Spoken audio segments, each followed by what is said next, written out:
आज हम एक ऐसे कानून की चीर-फाड़ करने वाले हैं जो 150 साल से भी ज्यादा पुराना है। लेकिन आज भी भारत के हर पुलिस वाले की वर्दी का हिस्सा है, उनकी जिम्मेदारियों की नींव। हम बात कर रहे हैं पुलिस अधिनियम 1861 की। हमारे पास इस अधिनियम के कुछ सबसे महत्वपूर्ण हिस्से हैं और आज हमारी पड़ताल का मकसद सिर्फ ये जानना नहीं है कि ये कानून क्या कहता है, बल्कि ये समझना है कि 1857 की क्रांति की राख से जन्मा ये कानून आज के आधुनिक भारत में एक पुलिस वाले की जिंदगी, उसके अधिकारों और उसकी सीमाओं को कैसे तय करता है। क्या ये ढांचा आज भी फिट बैठता है? बिल्कुल सही सवाल है। ये सिर्फ एक आपका ये कानूनी दस्तावेज नहीं, बल्कि एक टाइम मशीन जैसा है। इसे समझने के लिए हमें इसके जन्म के समय में जाना होगा। 1857 का विद्रोह हो चुका था, अंग्रेजी हुकूमत पूरी तरह हिल चुकी थी। उन्हें एक ऐसी फोर्स चाहिए थी जो वफादार हो, अनुशासित हो और जिसका एकमात्र मकसद हो साम्राज्य पर नियंत्रण बनाए रखना। इसीलिए इस कानून की हर धारा में आपको नियंत्रण और दक्षता, ये दो शब्द बार बार सुनाई देंगे। तो चलिए इसी बुनियाद से शुरू करते हैं। अधिनियम की प्रस्तावना में ही मतलब प्रियम्बल में इसके 3 लक्ष्य साफ साफ बताए गए हैं। पहला, पुलिस बल को पुनर्गठित करना। दूसरा, अपराधों को रोकने के लिए इसे और कुशल बनाना। और तीसरा, अपराधों का पता लगाने में भी इसे बेहतर बनाना। सुनने में तो ये मतलब किसी भी मॉडर्न पुलिस फोर्स के लक्ष्य लगते हैं। हाँ, और यहीं पर इसका द्वंद्व छिपा है। शब्द तो आधुनिक लगते हैं, लेकिन हमें सोचना होगा कि 1861 में अपराध की परिभाषा क्या थी। सही बात है। सरकार के खिलाफ आवाज उठाना भी एक बहुत गंभीर अपराध था। कुशलता का मतलब था विद्रोह को बेरहमी से कुचलने की क्षमता।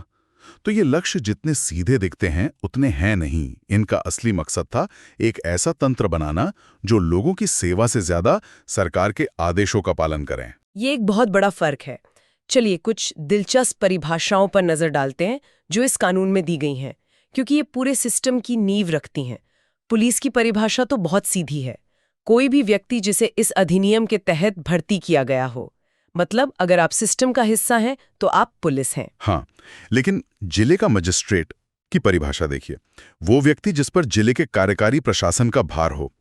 ये परिभाषा शुरुआत से ही पुलिस को सीधे सिविल एडमिनिस्ट्रेशन यानी डीएम या कलेक्टर के अधीन ला खड़ा करती है। अच्छा। ये दिखाता है कि पुलिस को एक स्वतंत्र इकाई के तौर पर नहीं देखा गया था, उसे प्रशासन का एक मजबूत हाथ माना गया था। और जब मैंने स्रोतों में ढोर यानी कैटल की परिभाषा देखी तो मैं सच में हैरान रह गई। मेरे लिए तो ढोर का मतलब हमेशा गाय भैंस रहा है, लेकिन इसमें हाथी, ऊंट, घोड़ा, गधे, खच्चर, भेड़, बकरियां और सुअर, मतलब सब कुछ शामिल है। बिल्कुल, ये तो 1861 के भारत की एक जीती जागती तस्वीर है, जब ये सारे जानवर अर्थव्यवस्था और समाज का कितना अहम हिस्सा थे। सही कहा। और इसी तरह संपत्ति या प्रॉपर्टी की परिभाषा भी ध्यान देने लायक है। इसे सिर्फ चल संपत्ति यानी मूवेबल प्रॉपर्टी, धन और मूल्यवान प्रतिभूतियों तक ही सीमित रखा गया है। तो इसका व्यवहारिक मतलब क्या हुआ? इसका मतलब यह है कि अगर पुलिस को कोई लावारिस जमीन मिलती है तो वो इस कानून के तहत सीधे तौर पर उनकी जिम्मेदारी नहीं है। लेकिन अगर कोई लावारिस बक्सा मिलता है जिसमें गहने हैं तो वो उनकी जिम्मेदारी है। ये छोटी छोटी परिभाषाएं पुलिस के काम का दायरा तय करती हैं। ठीक है, तो ये तो हुई परिभाषाएं।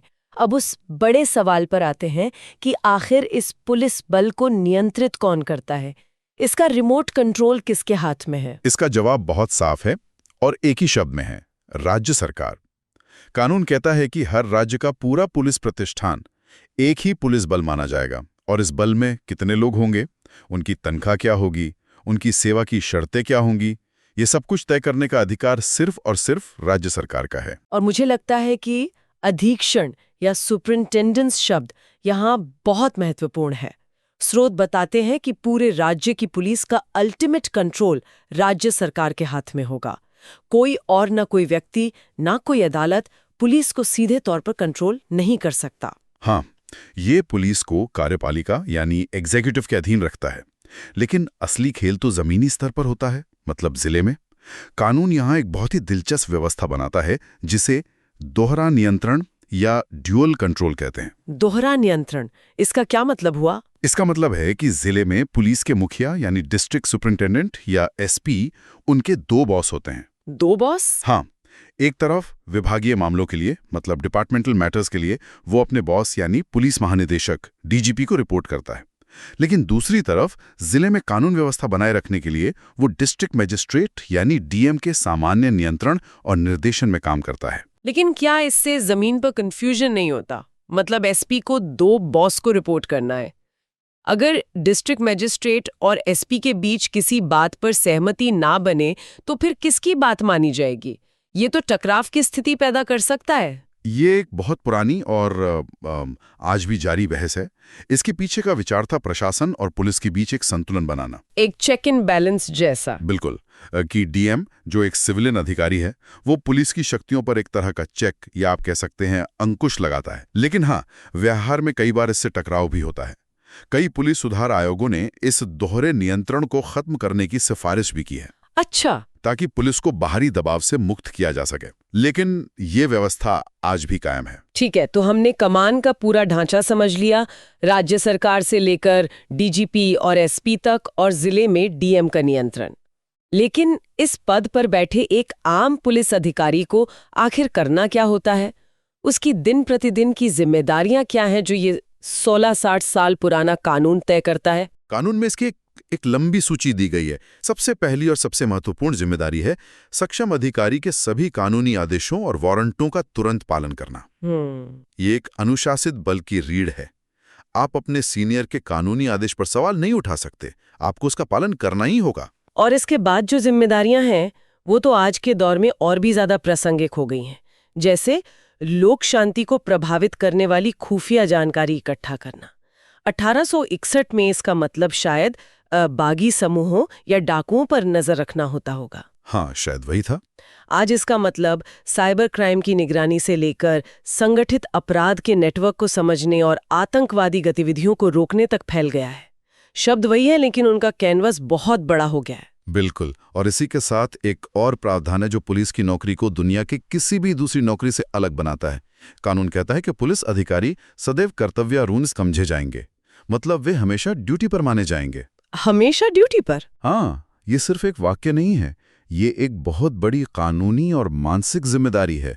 इसका मतलब है कि एक पुलिस अधिकारी चाहे वर्दी में हो या न हो, अगर उसकी आंखों के सामने कोई अपराध होता है तो वो ये कहकर मुंह नहीं मोड़ सकता कि मेरी ड्यूटी खत्म हो गई है। वो कानूनी तौर पर एक्शन लेने के लिए बाध्य है। हाँ, बिल्कुल। 24/7 की ड्यूटी, ये तो बहुत बड़ी प्रतिबद्धता है।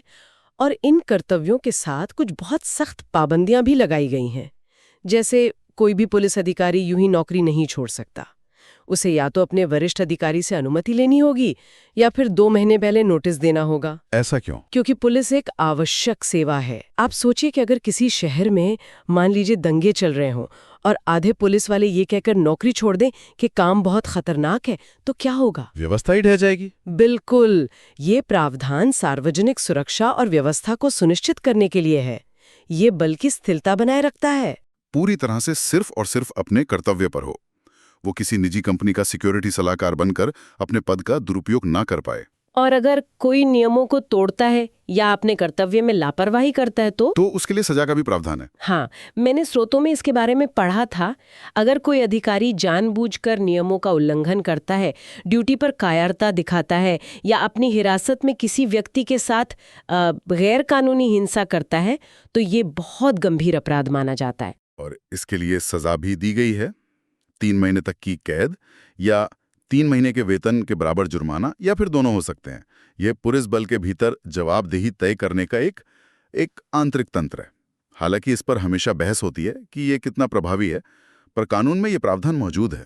तो ये तो हुई सामान्य पुलिसिंग की बात, लेकिन कानून उन विशेष परिस्थितियों के लिए भी प्रावधान करता है जब हालात सामान्य नहीं होते, जैसे कोई बड़ा जुलूस हो या किसी इलाके में अशांति फैल जाए। हाँ, और यहाँ पुलिस को काफी व्यापक शक्तियां दी गई हैं, जैसे सार्वजनिक सड़कों पर होने वाले जुलूसों और सभाओं को नियंत्रित करने की शक्ति।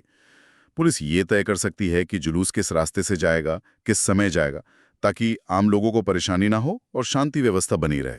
और अगर उन्हें लगे कि शांति भंग हो सकती है तो वे आयोजकों से लाइसेंस लेने के लिए भी कह सकते हैं। लेकिन क्या इसका मतलब ये है कि पुलिस किसी भी जुलूस या सभा को मनमाने ढंग से रोक सकती है? नहीं, और यहीं पर हमारी न्यायपालिका की भूमिका आती है।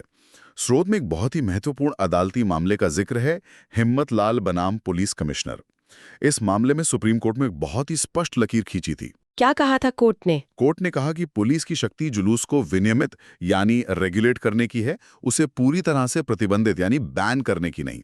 शांतिपूर्ण तरीके से इकट्ठा होना एक मौलिक अधिकार है और पुलिस उस पर अंधाधुंध रोक नहीं लगा सकती। शक्ति का इस्तेमाल तर्कसंगत और जरूरी होना चाहिए। ये एक बहुत जरूरी संतुलन है। अब एक और सख्त प्रावधान पर आते हैं जो तब लागू होता है जब कोई इलाका बहुत ज्यादा अशांत हो जाता है या सरकार उसे विक्षुब्ध या संकटापन्न यानी डिस्टर्ब्ड और डेंजरस घोषित कर देती है। ये इस कानून के सबसे कठोर प्रावधानों में से एक है।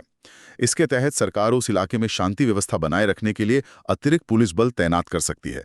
और सबसे बड़ी बात यह है कि इस अतिरिक्त बल की तैनाती का पूरा खर्च उस इलाके के निवासियों से वसूला जाता है। सभी निवासियों से, मतलब जो लोग हिंसा में शामिल नहीं थे उनसे भी? हाँ, सबसे। इसके पीछे सामूहिक जवाबदेही का सिद्धांत है। कानून ये मानता है कि शांति बनाए रखना पूरे समुदाय की जिम्मेदारी है। और अगर समुदाय इसमें विफल रहता है तो उसे सामूहिक रूप से इसकी कीमत चुकानी पड़ेगी। इतना ही नहीं, अगर उस इलाके में किसी के दुराचरण की वजह से किसी की मौत हो जाती है या संपत्ति का नुकसान होता है तो पीड़ित व्यक्ति मुआवजे के लिए आवेदन कर सकता है। और वो मुआवजा भी बाकी निवासियों से ही वसूला जाता है। ये तो बहुत ही सख्त प्रावधान है। ऐसा लगता है कि ये लोगों को एक दूसरे के खिलाफ खड़ा कर सकता है। बिल्कुल, और इसीलिए ये बहुत विवादास्पद भी है। आलोचकों का कहना है कि ये औपनिवेशिक मानसिकता का प्रतीक है, जहां सरकार लोगों पर नियंत्रण रखने के लिए ऐसे कठोर उपायों का इस्तेमाल करती थी। ये निर्दोष जब तक दोषी साबित ना हो के सिद्धांत के भी आप कह सकते हैं खिलाफ जाता है। तो आज के हमारी इस पूरी बातचीत को अगर समेटें तो ये साफ है कि पुलिस अधिनियम 1861 ने एक ऐसे पुलिस बल की नींव रखी जो केंद्रीकृत है, जिसका नियंत्रण राज्य सरकार के हाथ में है और जिसका एक स्पष्ट कमांड स्ट्रक्चर है। ये एक पुलिस अधिकारी की जिम्मेदारियों को 24/7 की प्रतिबद्धता के तौर पर देखता है। हाँ, और सबसे हैरान करने वाली बात यह है कि एक कानून जो एक साम्राज्य को बचाने के लिए, एक विद्रोह को कुचलने के लिए बनाया गया था, आज दुनिया के सबसे बड़े लोकतंत्र की सेवा कर रहा है। इसका मतलब यह है कि नियंत्रण और दक्षता जैसे शब्द आज पूरी तरह से अलग मायने रखते हैं, भले ही कानून के शब्द वही हों। यही इस अधिनियम का सबसे बड़ा विरोधाभास और भारतीय पुलिसिंग की सबसे बड़ी चुनौती है। और यहीं पर हम अपने श्रोताओं के लिए एक विचार छोड़ना चाहते हैं। स्रोत बताते हैं कि समय के साथ इस अधिनियम की कई पुरानी धाराएं जो आज अप्रासंगिक हो चुकी थी, निरस्त कर दी गई हैं या हटा दी गई हैं। किसी भी बुनियादी कानून का ये विकास समाज की बदलती ज़रूरतों और मूल्यों के बारे में हमें क्या बताता है? और ज़्यादा महत्वपूर्ण सवाल ये है कि 160 साल से भी ज़्यादा पुरानी इस नियम पुस्तक के और कौन से हिस्से जैसे दोहरा नियंत्रण या सामूहिक जवाबदेही आपको लगता है कि आज के लोकतांत्रिक भारत के संदर्भ में फिट नहीं बैठते और जिन्हें फिर से जांचने की जरूरत है? नमस्कार। आज हम एक ऐसे कानून की बात करने वाले हैं जो 130 साल से भी ज्यादा पुराना है जी, लेकिन आज भी पुलिस के काम करने के तरीके पर उसका बहुत गहरा असर है। जरा सोचिए, एक अपराधी दिल्ली में कोई जुर्म करता है और भागकर हरियाणा की सीमा में चला जाता है, फिर वहां से शायद उत्तर प्रदेश में। अब दिल्ली पुलिस क्या करेगी? सही सवाल है। क्या वो हरियाणा की सीमा पर बस रुक जाएगी? ये सवाल आज जितना जरूरी है उतना ही 1888 में भी था। और इसी पहेली को सुलझाने के लिए अंग्रेजों ने एक बहुत छोटा सा, सिर्फ 4 सेक्शन का कानून बनाया था, पुलिस अधिनियम 1888। बिल्कुल। आज हम इसी की परतों को खोलेंगे। हमारे पास इस कानून का टेक्स्ट है और कुछ ऐतिहासिक संदर्भ भी। हमारी कोशिश ये समझने की होगी कि कैसे एक औपनिवेशिक कानून आज भी भारत की जो संघीय पुलिसिंग व्यवस्था है उसकी रीढ़ बना हुआ है। तो चलिए सीधे मुद्दे पर आते हैं। 1888 का भारत कैसा था? रियासतें थीं, ब्रिटिश प्रांत थे, और इन सब के बीच की जो सीमाएं थीं वो अपराधियों के लिए कह सकते हैं छिपने की सबसे अच्छी जगह थी। हाँ, जैसे चंबल के डाकुओं के बारे में हम सुनते हैं, एक राज्य में लूटपाट करके दूसरे में गायब हो जाते थे। बिल्कुल। तो उस समय की पुलिस के हाथ क्यों बंधे हुए थे? देखिए, ये उस दौर की सबसे बड़ी चुनौतियों में से एक थी। हर प्रांत या प्रेसिडेंसी का अपना पुलिस बल था और उनका जो अधिकार क्षेत्र था, जुरिस्डिक्शन, हाँ जुरिस्डिक्शन, वो उनकी सीमा पर खत्म हो जाता था। अच्छा, आप एक अपराधी का पीछा कर रहे हैं और अचानक एक नदी आ गई या कोई पत्थर है जो 2 राज्यों की सीमा है और आपको वहीं रुकना पड़ेगा। मतलब अपराधी बस कुछ कदम चलकर कानून की पहुंच से बाहर। जी, ये व्यवस्था अपराधियों के लिए तो एक वरदान थी और पुलिस के लिए एक लगातार सिरदर्द। तो इसी प्रशासनिक लाचारी को खत्म करने के लिए पुलिस अधिनियम 1888 लाया गया था। इसका मकसद था पुलिस को ज्यादा गतिशील बनाना, ज्यादा प्रभावी बनाना, ताकि वो इन कृत्रिम सीमाओं को लांघ सकें। मतलब ये कानून पुलिस को एक तरह की सुपर पावर देने के लिए था, कह सकते हैं। ताकि वो सीमाओं के पार जाके काम कर सकें। तो इस कानून ने ये किया कैसे? इसका पहला बड़ा आइडिया क्या था?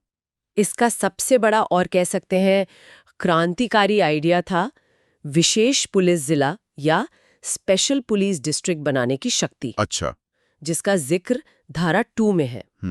ये इस अधिनियम का दिल है। इसने केंद्र सरकार को, मतलब उस समय की गवर्नर जनरल इन काउंसिल को, एक असाधारण शक्ति दी। क्या शक्ति? वो सरकारी राजपत्र में एक अधिसूचना जारी करके 2 या 2 से ज्यादा राज्यों के कुछ हिस्सों को मिलाकर एक अस्थायी विशेष पुलिस जिला बना सकते थे।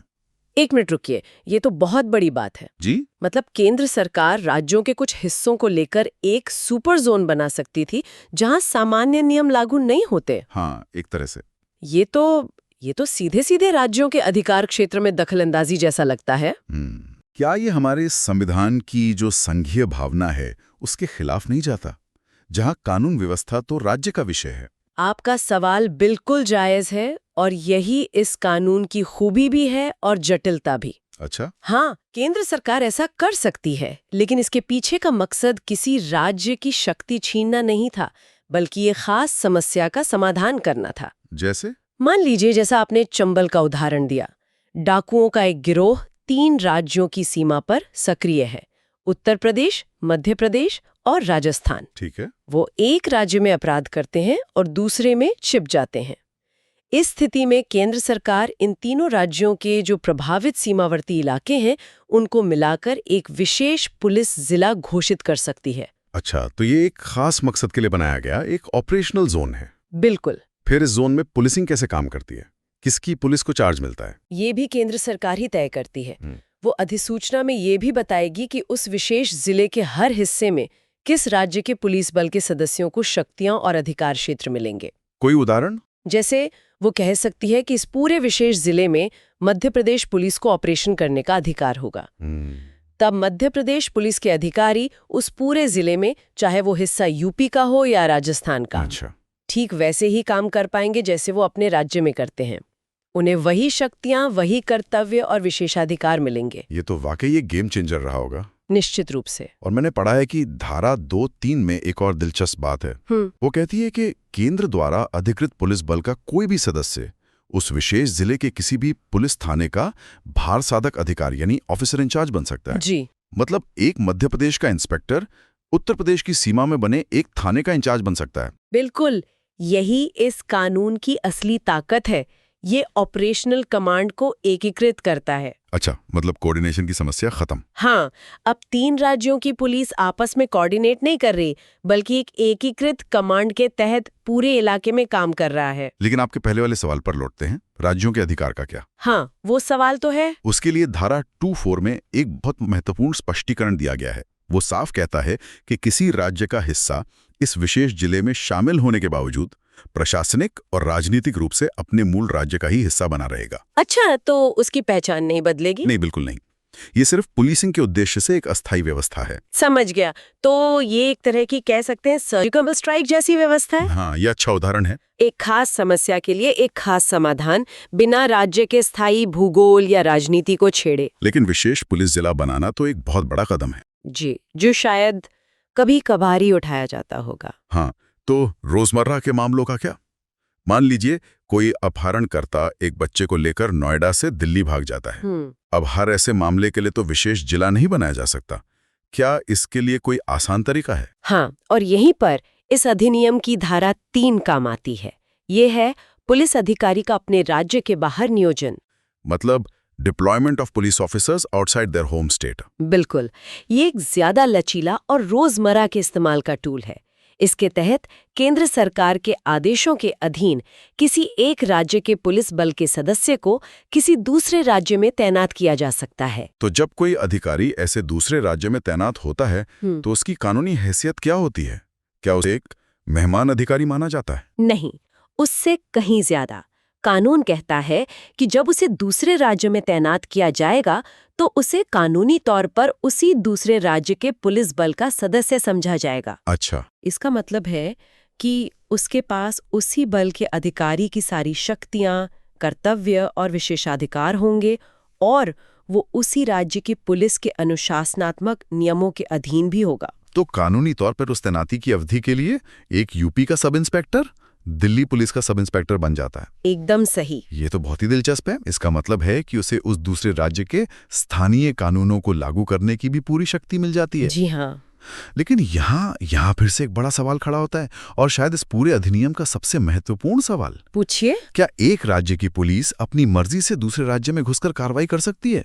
अगर दिल्ली पुलिस को लगता है कि एक अपराधी हरियाणा में छिपा है, तो क्या वो बस अपनी गाड़ियां लेके हरियाणा में घुस सकती है और उसे गिरफ्तार कर सकती है? ये तो अराजकता हो जाएगी। आपने बिल्कुल सही नब्ज पकड़ी है। और इसी अराजकता को रोकने के लिए इस अधिनियम में एक सेफ्टी वाल्व लगाया गया है। कहाँ? धारा 4 में। ये धारा इस पूरे कानून में एक संतुलन बनाती है। कैसे? ये साफ तौर पर कहती है कि इस अधिनियम में कही गई किसी भी बात के बावजूद एक राज्य की पुलिस किसी दूसरे राज्य के क्षेत्र में अपनी शक्तियों और अधिकार क्षेत्र का इस्तेमाल तब तक नहीं कर सकती जब तक कि उस दूसरे राज्य की सरकार इसके लिए अपनी सहमति ना दे दे। अच्छा, तो सहमति सबसे जरूरी है। बिल्कुल। कंसेंट इज की। एकदम सही। इसका मतलब है कि सहयोग होगा, लेकिन वो आपसी सहमति और सम्मान पर आधारित होगा, किसी एक की दादागिरी पर नहीं। ये तो भारतीय संघवाद की आत्मा का सम्मान करने जैसा है। हाँ, ये तो है। ये धारा सुनिश्चित करती है कि अंतर्राज्यीय पुलिस सहयोग एक तरफा ना हो। बिना सहमति के कोई भी पुलिस बल दूसरे राज्य में जाकर कानूनी तौर पर काम नहीं कर सकता। तो व्यवहार में इसका क्या मतलब है? व्यवहार में इसका मतलब है कि जब दिल्ली पुलिस को हरियाणा में ऑपरेशन करना होता है, तो उन्हें हरियाणा पुलिस को सूचित करना होता है और उनसे सहयोग और अनुमति लेनी होती है। कई बार ये सिर्फ एक फोन कॉल पे औपचारिक रूप से हो जाता है, लेकिन कानूनी जरूरत अपनी जगह बनी रहती है। लेकिन क्या ये जो सहमति वाली शर्त है, ये कभी-कभी किसी जांच में रुकावट भी बनती है? क्या कभी ऐसा हुआ है कि राजनीतिक कारणों से एक राज्य ने दूसरे राज्य की पुलिस को सहयोग देने से या अपने राज्य में कार्रवाई करने की अनुमति देने से इनकार कर दिया हो? देखिए, कानून कागज पर जैसा दिखता है, असल दुनिया में उसका अमल हमेशा उतना सीधा नहीं होता। सही बात है। ऐसे कई मामले सामने आए हैं जहां राज्यों के बीच राजनीतिक तनाव के कारण पुलिस सहयोग में मुश्किलें आई हैं। एक राज्य की पुलिस दूसरे राज्य में किसी राजनेता की जांच करने जाती है और स्थानीय पुलिस उन्हें सहयोग देने में आनाकानी करती है या औपचारिकताओं में उलझा देती है। बिल्कुल। तो ये धारा 4 का एक व्यवहारिक पहलू है। ये राज्यों की स्वायत्तता की रक्षा तो करती है, लेकिन कभी-कभी इसका दुरुपयोग जांच को पटरी से उतारने के लिए भी हो सकता है। मतलब ये एक दोधारी तलवार है। हाँ, कह सकते हैं। ये सच में एक बहुत ही महत्वपूर्ण बात है। तो अगर हम इस पूरी चर्चा को समेटें, तो 1888 का ये छोटा सा कानून हमें पुलिसिंग के लिए 2 मुख्य हथियार देता है। पहला, धारा 2 के तहत गंभीर संगठित अंतर्राज्यीय अपराधों से निपटने के लिए विशेष पुलिस जिले का गठन, और वो भी केंद्र सरकार द्वारा। हाँ। और दूसरा, धारा 3 के तहत रोजमर्रा के मामलों के लिए एक राज्य के पुलिस अधिकारी की दूसरे राज्यों में तैनाती। और इन दोनों शक्तियों पर लगाम लगाती है धारा 4, जो कहती है कि सहमति अनिवार्य है। बिल्कुल। दूसरे राज्य में कोई भी कार्रवाई करने से पहले उस राज्य की सरकार की सहमति अनिवार्य है। ये शक्ति और संतुलन का एक बेहतरीन उदाहरण है। और ये सब सिर्फ 4 धाराओं में किया गया है। जी, कानून की भाषा में इसे एलिगेंस कहते हैं। कम से कम शब्दों में एक जटिल समस्या का एक व्यापक समाधान देना। वाकई, ये सोचना भी हैरान करता है कि 1888 में जब दुनिया बहुत अलग थी, तब के कानून बनाने वालों ने इतनी दूर की सोची। सही बात है। उन्होंने एक ऐसा ढांचा तैयार किया जो न केवल उस समय की रियासतों और प्रांतों की समस्या को सुलझा रहा था, बल्कि आज के आधुनिक भारत के राज्यों पर भी लगभग जस का तस लागू होता है। बिल्कुल, ये उस समय की प्रशासनिक दूरदर्शिता को दिखाता है। वो जानते थे कि अपराध सीमाओं का सम्मान नहीं करता, इसलिए कानून को भी सीमाओं से परे देखने की क्षमता रखनी होगी। उन्होंने एक ऐसा सिस्टम बनाया जो केंद्रीकृत कार्रवाई की जरूरत और राज्यों के स्थानीय अधिकारों के सम्मान के बीच एक पुल का काम करता है। इस पूरी चर्चा से एक आखिरी विचार मेरे मन में आ रहा है। बताइए। ये कानून 1888 में बनाया गया था, जब अपराधी घोड़ों पर या पैदल भागते थे। सबसे बड़ा अंतर्राज्यीय अपराध शायद डकैती या तस्करी होता था। हाँ, उस समय के हिसाब से। आज हम डिजिटल युग में हैं। साइबर अपराधी एक देश में बैठकर दूसरे देश के नागरिक का बैंक खाता खाली कर सकता है। राज्य तो बहुत छोटी बात है। जी। आतंकवादी नेटवर्क कई राज्यों में फैले होते हैं। क्या आपको लगता है कि इस कानून के जो सहमति आधारित सिद्धांत हैं, वो आज की रफ्तार से मेल खाते हैं? ये आज के दौर का सबसे बड़ा सवाल है। या आज की चुनौतियों के लिए हमें एक ज्यादा केंद्रीकृत, शायद एक संघीय जांच एजेंसी की जरूरत है, जो बिना राज्य की सहमति के पूरे देश में काम कर सके? देखिए, 1888 का यह कानून सहयोग के सिद्धांत पर आधारित है। लेकिन जब सेकंडों में अपराध होता हो, तो क्या सहमति लेने की प्रक्रिया में लगने वाला समय बहुत कीमती नहीं है? बिल्कुल है। हम देख रहे हैं कि एनआईए जैसी संस्थाएं बनाई गई हैं, जिन्हें कुछ खास तरह के अपराधों में राज्यों की सहमति के बिना भी जांच करने की शक्ति दी गई है। ये दिखाता है कि हम एक नए मॉडल की तरफ बढ़ रहे हैं। हाँ, लेकिन पुलिसिंग आज भी मुख्य रूप से राज्य का विषय है। तो सवाल यह है कि हम 1888 के इस संतुलन को भविष्य के लिए कैसे अपडेट करें? सही। कैसे हम राज्यों की स्वायत्तता का सम्मान करते हुए अपराध से लड़ने में ज्यादा तेज और प्रभावी हो सकते हैं? शायद इसका जवाब एक कानून में नहीं, बल्कि टेक्नोलॉजी, बेहतर समन्वय और राज्यों के बीच गहरे विश्वास में छिपा है।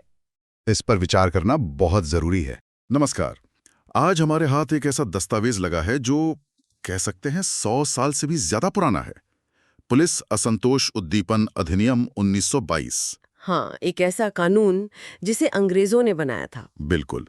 तो सवाल यह है कि आजाद भारत में आज के दौर में इस कानून का क्या काम है? क्या ये पुलिस में अनुशासन बनाए रखने के लिए जरूरी है, या फिर ये बोलने की आजादी पर एक पुरानी लगाम है? चलिए आज इसी की गहराई में उतरते हैं। बिल्कुल। और हमारा मकसद सिर्फ कानून की धाराएं पढ़ना नहीं होगा। हम ये समझने की कोशिश करेंगे कि ये कानून असल में कहता क्या है, मतलब कौन सी बात अपराध है और कौन सी नहीं। और सबसे दिलचस्प बात, ये कानून आलोचना और भड़कावे के बीच एक बहुत ही पतली सी लकीर खींचता है। और आज हम उसी लकीर को पहचानने की कोशिश करेंगे। जी। किया गया है। तो चलिए इसी के आधार पर इस पुराने कानून की नई कहानी को समझते हैं। तो सबसे पहले कुछ बुनियादी बातें। ये है पुलिस असंतोष उद्दीपन अधिनियम 1922। 5 अक्टूबर 1922 को इसे मंजूरी मिली थी। नाम से ही लगता है कि इसका मकसद पुलिस को भड़काने वालों को सजा देना था। हाँ, इसकी प्रस्तावना या क्या कहते हैं, प्रिएम्बल में साफ लिखा है, पुलिस में द्रोह फैलाने को रोकना। द्रोह? जी। और यहाँ ये द्रोह या असंतोष शब्द बहुत जरूरी है। इसका मतलब सिर्फ नाराजगी या सरकार से असहमति नहीं है। इसका कानूनी मतलब है सरकार के प्रति नफरत, दुश्मनी या एक तरह से बुरी भावना पैदा करना। अच्छा। ये सीधे सीधे एक अनुशासित बल यानी पुलिस की वफादारी पर हमला करने की बात करता है। ये दिलचस्प है। और ये कानून पुलिस मानता किसे है? क्या ये सिर्फ हमारे राज्यों की पुलिस पर ही लागू होता है? क्योंकि दस्तावेज में तो एक काफी लंबी लिस्ट दी गई है। ये एक बहुत ही कमाल का सवाल है और यहीं पर इस कानून का ऐतिहासिक पहलू सामने आता है। धारा 2 कहती है कि पुलिस बल का सदस्य वो कोई भी है जिसे इस एक्ट के साथ जुड़ी अनुसूची, मतलब एक लिस्ट है। एक लिस्ट? हाँ, उस लिस्ट में दिए गए किसी भी कानून के तहत भर्ती किया गया हो। और उस लिस्ट में 13 अलग-अलग कानून हैं। 13? जी। कुछ नाम तो सुनकर आपको हैरानी होगी। मद्रास जिला पुलिस अधिनियम 1859, बंगाल सेना पुलिस अधिनियम 1892। एक मिनट। बंगाल सेना पुलिस अधिनियम 1892? हाँ। मतलब ये कानून आज भी उन दस्तावेजों से जुड़ा है जो 19वीं सदी में लिखे गए थे, जब भारत का नक्शा ही कुछ और था। बिल्कुल। यहाँ तक कि अंडमान तथा निकोबार द्वीप समूह सेना पुलिस अधिनियम 1888 भी शामिल है। ये तो अपने आप में एक कहानी है। बिल्कुल। ये दिखाता है कि ये कानून अपनी जड़ें कितनी गहरी लेकर बैठा है। ये उस दौर में बनाया गया था जब पुलिसिंग का ढांचा आज से बहुत अलग था और कई तरह के पुलिस बल मौजूद थे।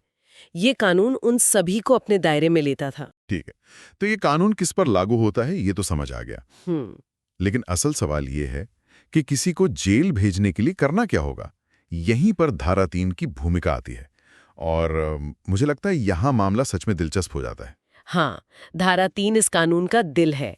इसके तहत 3 बातें मुख्य रूप से अपराध हैं और तीनों में एक शब्द बहुत अहम है, जानबूझकर या कहिए इरादा। इरादा। जी।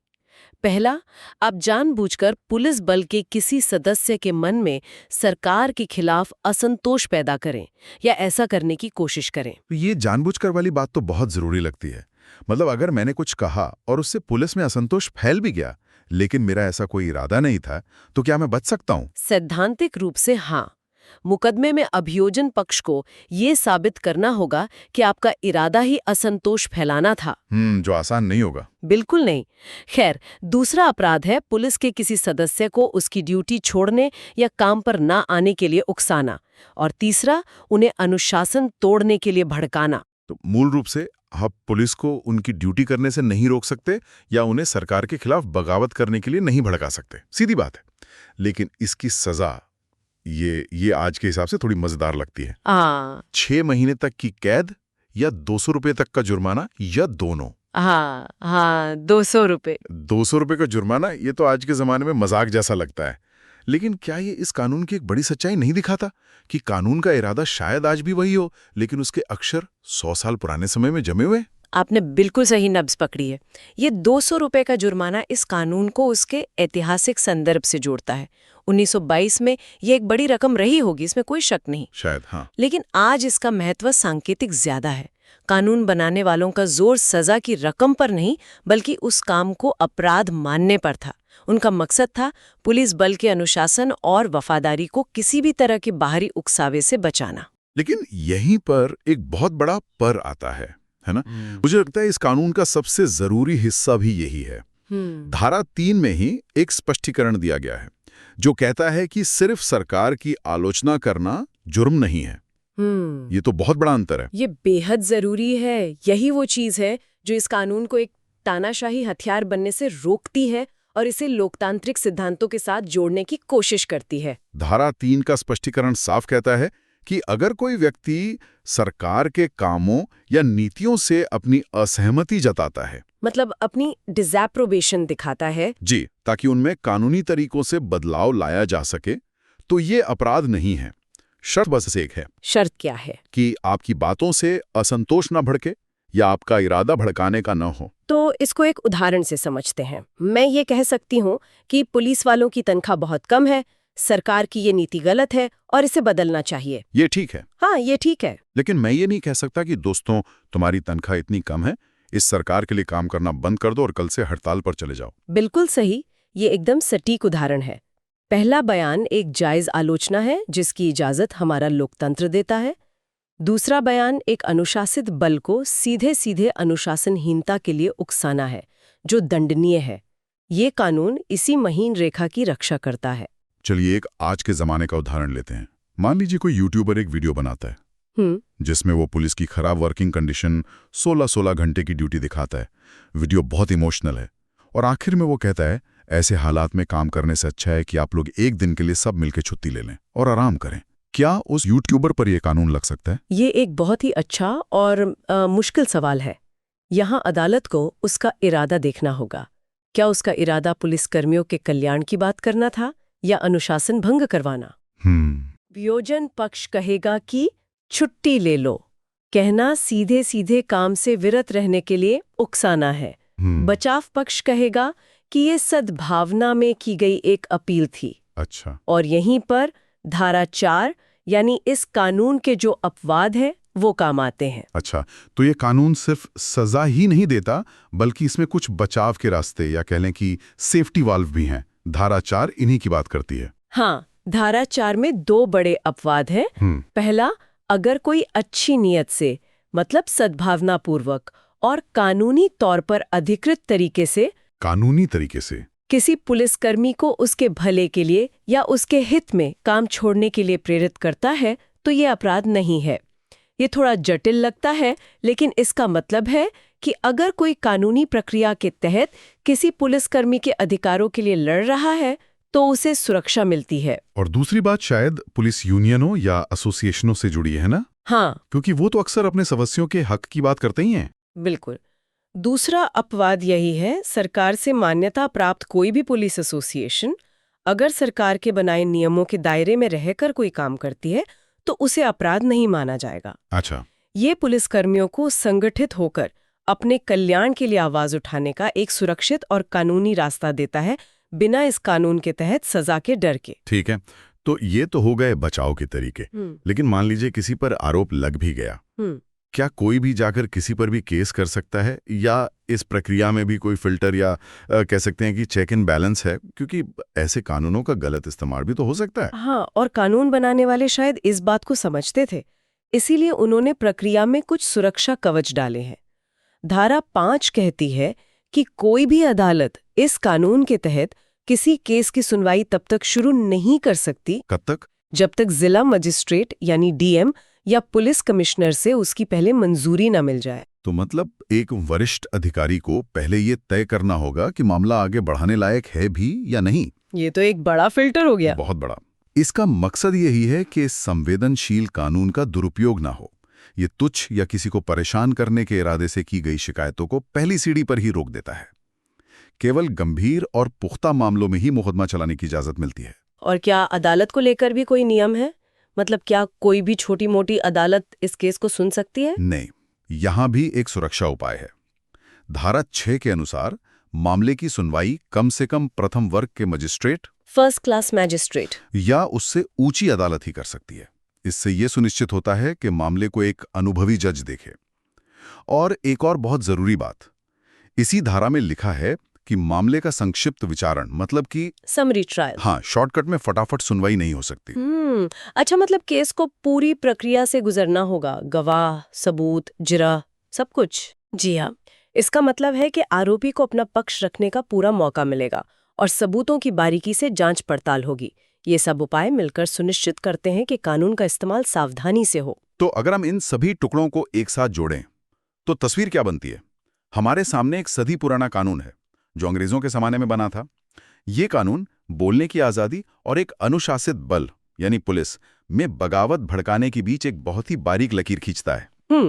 इसमें सजा के प्रावधान हैं जो आज के हिसाब से शायद कमजोर लगें, बिल्कुल, लेकिन साथ ही लोकतांत्रिक आलोचना और पुलिस कर्मियों के कल्याण के लिए मजबूत बचाव के रास्ते भी हैं। और यहाँ आकर्षक बात यह है कि ये कानून कैसे दो जरूरी चीजों के बीच संतुलन बनाने की कोशिश करता है। एक तरफ राज्य की सुरक्षा, जिसके लिए एक अनुशासित पुलिस बल जरूरी है। सही बात है। और दूसरी तरफ नागरिकों के अधिकार, जैसे बोलने की आजादी, केस चलाने के लिए बड़े अधिकारी की मंजूरी और ऊंची अदालत में पूरी सुनवाई जैसे नियम। ये दिखाते हैं कि उस समय के कानून बनाने वाले भी इस कानून की ताकत और इसके गलत इस्तेमाल के खतरे को समझते थे। तो हमने इसके इतिहास को देखा जो 1922 के ब्रिटिश भारत से जुड़ा है। हमने अपराध की परिभाषा को समझा जिसका लेना देना इरादे से है, सिर्फ शब्दों से नहीं। जी। हमने बचाव के तरीकों को देखा जो अच्छी नीयत और कानूनी दायरे में की गई कार्रवाइयों की रक्षा करते हैं। और हमने मुकदमे की प्रक्रिया को भी समझा जिसमें कई स्तरों पर सुरक्षा के फिल्टर लगे हुए हैं। इस सारी चर्चा हमें एक बहुत ही जरूरी सवाल पर लाकर छोड़ देती है। एक कानून जो 1922 में टाइपराइटर के लिखा गया था, जिसमें 200 रुपए के जुर्माने की बात है, वो 21वीं सदी के भारत में कैसे काम करता है? आज जब हमारे पास सोशल मीडिया है, जहाँ एक व्हाट्सएप मैसेज या एक ट्वीट सेकंडों में हजारों पुलिसकर्मियों तक पहुंच सकता है, क्या उद्दीपन या उकसावे की पुरानी परिभाषा काफी है? नहीं, सोचने वाली बात है। क्या एक अनुशासित बल को भड़कावे से बचाने का मूल सिद्धांत आज भी उतना ही जरूरी है, या फिर इस 100 साल पुराने कानून को आज के डिजिटल दौर के हिसाब से एक नई नजर से देखने और शायद फिर से लिखने की जरूरत है? भारत में कुछ इलाके ऐसे हैं जो न तो पूरी तरह राज्य हैं और ना ही किसी राज्य का हिस्सा। ये सीधे केंद्र के कंट्रोल में हैं, जिन्हें हम यूनियन टेरिटरीज कहते हैं। तो सवाल ये उठता है कि इनकी पुलिसिंग कैसे होती है, और क्या हो अगर दो ऐसे पड़ोसी इलाकों में सुरक्षा की कोई बड़ी चुनौती आ जाए, कोई ऐसा अपराध जो दोनों की सीमाओं में फैला हो। आज हम 1949 के एक छुपे हुए कानून की पड़ताल कर रहे हैं जो ठीक इसी सवाल का जवाब देता है। पुलिस अधिनियम 1949। जी। और ये कानून ऊपर से देखने में जितना सीधा साधा लगता है, असल में ये केंद्र सरकार को एक बहुत बड़ी ताकत देता है। ये एक तरह का प्रशासनिक सुपर ग्लू है जो जरूरत पड़ने पर दो अलग अलग पुलिस बलों को एक बना सकता है। सुपर ग्लू, वाह, ये दिलचस्प है। तो आज का हमारा मिशन है इस कानून के पीछे की सोच को समझना, इसे क्यों बनाया गया? ये सामान्य पुलिस जिला यानी कॉमन पुलिस डिस्ट्रिक्ट का कॉन्सेप्ट असल में है क्या? और सबसे जरूरी, ये जमीन पर काम कैसे करता है? हमारे पास इस कानून के कुछ मुख्य अंश हैं, तो चलिए उन्हें खोलकर देखते हैं। बिल्कुल, शुरुआत इसके बनने के समय से करते हैं। 27 दिसंबर 1949 भारत का संविधान बस लागू होने ही वाला था। देश की, आप कह सकती हैं, एक नई प्रशासनिक शक्ल बन रही थी। उसी दौर में इस कानून को लाया गया। तो इसका मकसद क्या था? सिर्फ एक और कानून बनाना या इसके पीछे कोई बड़ी रणनीति थी? नहीं, इसके पीछे एक बहुत साफ रणनीति थी। इसका मुख्य लक्ष्य था केंद्र सरकार को यह अधिकार देना कि वो 2 या 2 से ज्यादा केंद्र शासित प्रदेशों को मिलाकर एक सामान्य पुलिस जिला बना सकें और फिर उस पूरे इलाके के लिए एक सिंगल यूनिफाइड पुलिस फोर्स बना सके। सामान्य पुलिस जिला, ये शब्द सुनने में थोड़ा भारी लगता है। क्या हम इसे आसान भाषा में समझ सकते हैं? ये किसी आम जिले जैसा तो नहीं है ना? नहीं, बिल्कुल नहीं। इसे एक उदाहरण से समझते हैं। मान लीजिए अंडमान और निकोबार द्वीप समूह और लक्षद्वीप दोनों केंद्र शासित प्रदेश हैं और दोनों की अपनी अपनी पुलिस है। ठीक है। अब अंडमान पुलिस अपनी जांच करती है, लक्षद्वीप पुलिस अपनी। जानकारी साझा करने में, एक दूसरे के अधिकार क्षेत्र का सम्मान करने में ही हफ्तों लग जाते हैं। अपराधियों को इसका सीधा फायदा मिलता है। हाँ, ये तो एक बड़ी ऑपरेशनल मुश्किल होगी। अलग अलग नियम, अलग अलग बॉस। ठीक यहीं पर यह कानून तस्वीर में आता है। ये केंद्र सरकार को ताकत देता है कि वो एक नोटिफिकेशन जारी करके कहे, आज से इस खास मकसद के लिए अंडमान और लक्षद्वीप एक ही पुलिस जिला है। अचानक दोनों की पुलिस एक हो जाती है। उनका एक ही बॉस होता है, एक ही कमांड स्ट्रक्चर। अच्छा। अब समन्वय और एक्शन की रफ्तार 10 गुना बढ़ जाती है। अच्छा, तो प्रशासनिक दक्षता और बेहतर समन्वय जैसे भारी शब्दों का असली मतलब ये है। ये सिर्फ कागजी कार्रवाई नहीं, बल्कि जमीन पर तेजी से काम करने का एक तरीका है। एकदम सही। जब अपराध और सुरक्षा की चुनौतियां सीमाओं को नहीं मानती, तो पुलिस को भी उन सीमाओं से ऊपर उठकर काम करना पड़ता है।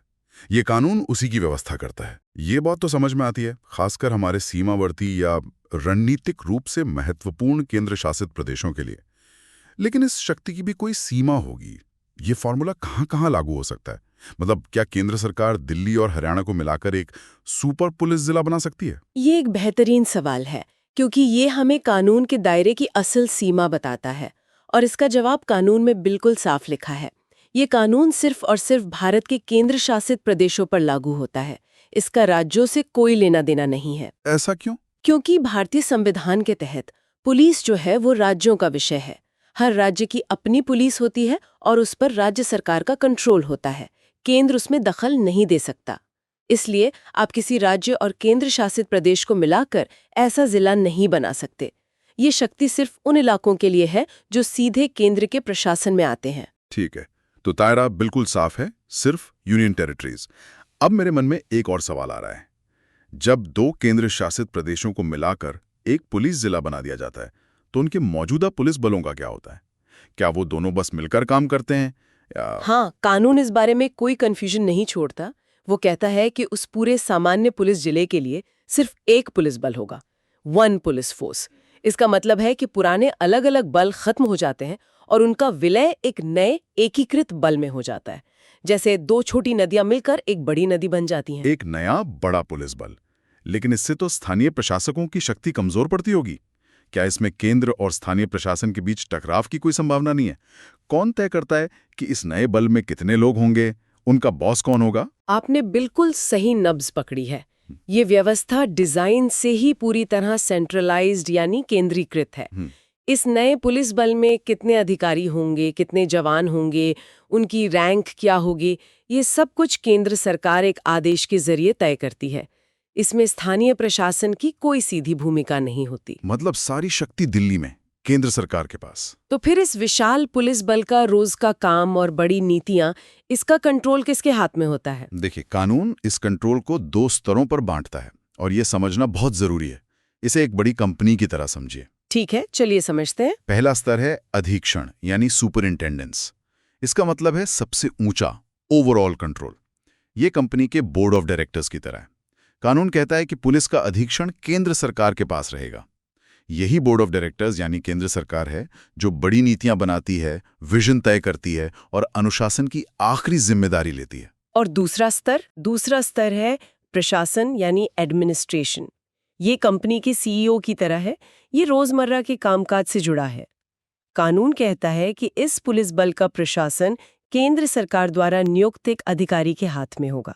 अच्छा, तो केंद्र सरकार नीति बनाती है और उस नीति को जमीन पर लागू करने के लिए एक सीईओ यानी एक प्रशासनिक अधिकारी नियुक्त करती है।